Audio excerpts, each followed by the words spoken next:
liegt die Zukunft des deutschen Volkes. By the 1930s, global war, greed, and failure had torn the world apart. Capitalism ran wild. Banks collapsed. The rich hoarded wealth while millions starved on the streets. And all around the world, workers were organizing and demanding economic justice from their representative governments. In the United States, President Franklin Roosevelt's New Deal offered dignity for workers, labor protections, and safety nets for the vulnerable and downtrodden. Germany's response to the rise in class consciousness and solidarity was different. Democracy burned down. Fascism rose from the ashes. And a nation was tricked into following a monster back into global war and genocide. How did it happen? After the First World War, Germany was fragile. The Treaty of Versailles had crushed its economy with massive reparations, 132 billion gold marks owed to Allied powers. By 1923, the German mark had lost 99.9% of its value. With hyperinflation, a loaf of bread could cost upwards of 200 billion marks. They used their currency for scratch paper. Amid this post-war chaos, the Weimar Republic was born, a democracy, but a weak one. From 1924 to 1929, the Weimar Republic was relatively stable. These were Germany's Goldene Zwanziger, the Golden Twenties, but the far left wanted revolution, the kind the Bolsheviks had in Russia in 1917. The far right wanted revenge for the humiliation, poverty, and political upheaval that came with losing the war. And in the center, moderate leaders failed to deliver economic stability. Enter a political movement with answers. Simple, brutal, and wrong, but answers nonetheless. In 1919, Hitler became one of the earliest members of the German Workers' Party, which would eventually rebrand itself as the National Socialist German Workers' Party, or the Nazi Party. Hitler himself designed the party's banner of a swastika in a white circle on a red background. In 1923, inspired by the coup in Italy that had led to the rise of Benito Mussolini's National Fascist Party the year before, Hitler enlisted the help of a World War I general named Erich Ludendorff. Their plan? March 2,000 Nazis to the city center in Munich to overthrow the government.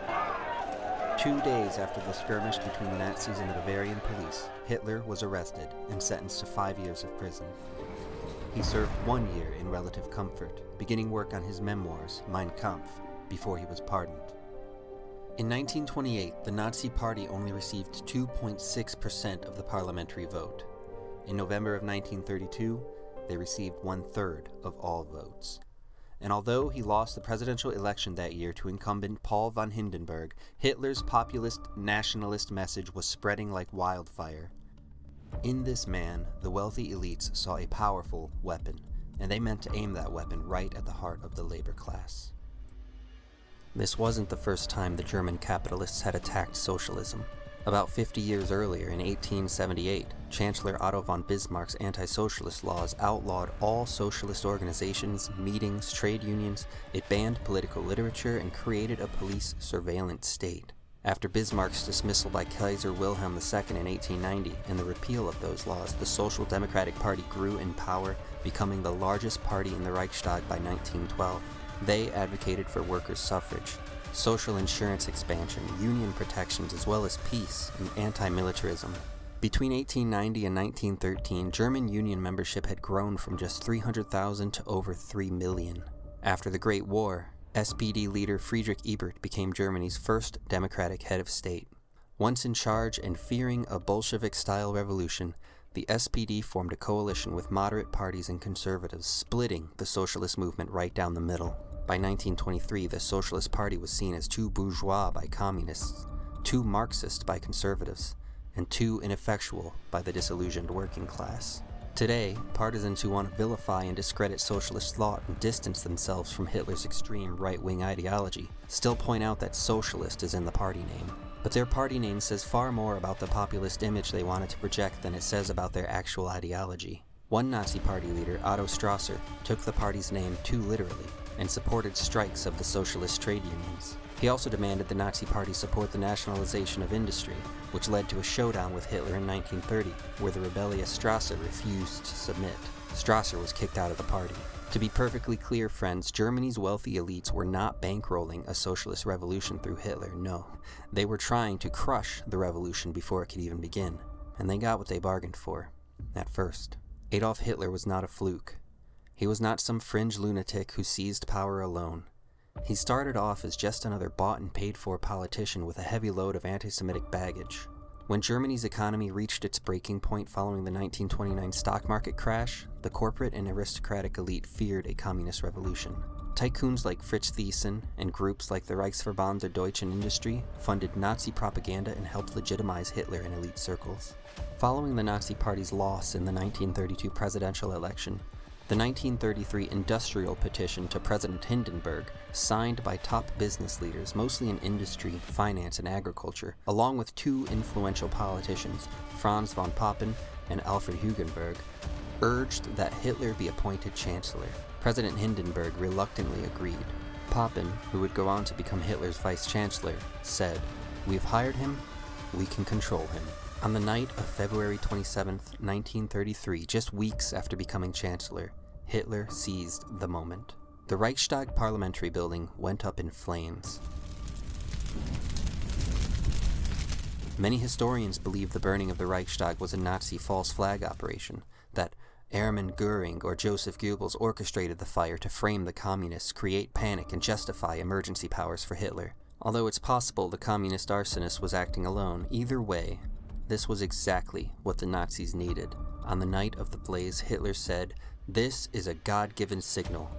If this fire, as I believe, is the handiwork of the communists, then we must crush out this murderous pest with an iron fist." The Reichstag fire decree was passed the next day, suspending freedom of speech, the press, the right to assemble, and privacy of communication. It allowed indefinite detention without trial, warrantless searches, and political repression. Less than a month later came the Enabling Act, which gave Hitler's cabinet the power to enact laws without parliamentary consent, even if those laws violated the Constitution.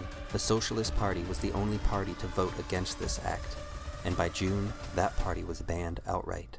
Within weeks, over 10,000 political opponents, mostly communists and socialists, were imprisoned. Germany was no longer a democracy. Opposition parties were banned, independent media was crushed, unions were outlawed. With power secured, Hitler began rearming the nation for another great war. Propaganda flooded every home, every school, every radio. Germans were told their suffering wasn't the fault of the rich or the war, but of Jews, Marxists, immigrants, and intellectuals. Hitler's master propagandist Joseph Goebbels crafted a fantasy of national rebirth, making Germany great again, cleansed of its enemies within. It was all a lie, built on fear and racism and disinformation, but millions of Germans, desperate for a change and with no actual representation in their government, had no choice but to buy what the Nazis were selling. The German people were given an illusion of stability, funded by rearmament, military jobs, and the ever-profitable slave labor. But the soul of the country had been hollowed out by anger, fear, poverty, and prejudice. The capitalist elite, they got everything they asked for. No more unions, no strikes, no taxes on wealth, and a crushed left wing. By 1944, over 7 million foreign laborers and prisoners were slaves for German industry. The capitalists funded fascism, and they profited from the genocide and the war that inevitably followed. In America, the conditions weren't so different. Germany had their golden 20s, and the US had their roaring 20s. But it would all come crashing down in 1929. Economic collapse, corporate corruption, widespread fear. But the people of the United States pushed their government leftwards. Franklin Roosevelt didn't scapegoat immigrants or minorities. He didn't ban unions. He protected them. He didn't unleash the army on his own people or on his neighbors. He hired the unemployed to plant forests and build schools, and raised taxes on the wealthy to support the middle class. The wealthy elite in America also plotted a coup in 1933, though their plan didn't get as far into its execution as Hitler's plan did 10 years earlier, since the general they tried to recruit blew the whistle on them. If General Smedley Butler had gone through with it, fascism might have been thrust upon the Americans, just as it was thrust upon the Germans. Fascism doesn't begin with war. It begins always with fear, with economic despair, with the lie that democracy has failed and that only the strong can save us. The working people of Germany fell for a con and ended up blindly following their government into a Second World War and the Holocaust. If any of this video hit a little too close to home, if you're noticing certain patterns emerging here, congratulations. You understand that the lessons history can teach us are fatally important. Otherwise, we'll just keep touching that hot stove again and again, never truly remembering how painful it always is. Plato once said, "The price of apathy toward public affairs is to be ruled by evil men." Don't be apathetic, my friends. At least pay attention. Use your eyes, your ears, and your brain to see through the propaganda and to recognize your true enemies. So far, we've seen how both the United States and Germany handled their own post-war capitalist crises, one with a dash of socialism, the other with a gut punch of fascism. In the next episode, we'll explore one more nation's post-war path, Russia, and the rise and fall of communist totalitarianism. As always, friends, look back every now and then. It's the only way to see how far we've come and how much farther we've yet to go. You know, there are elections that come and go. Some elections are, you know, important, some are not. But this one, this one really mattered. And I just want to say thank you for making it happen. Thank you.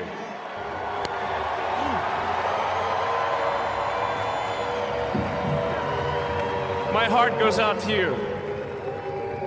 It is thanks to you that the future of civilization is assured.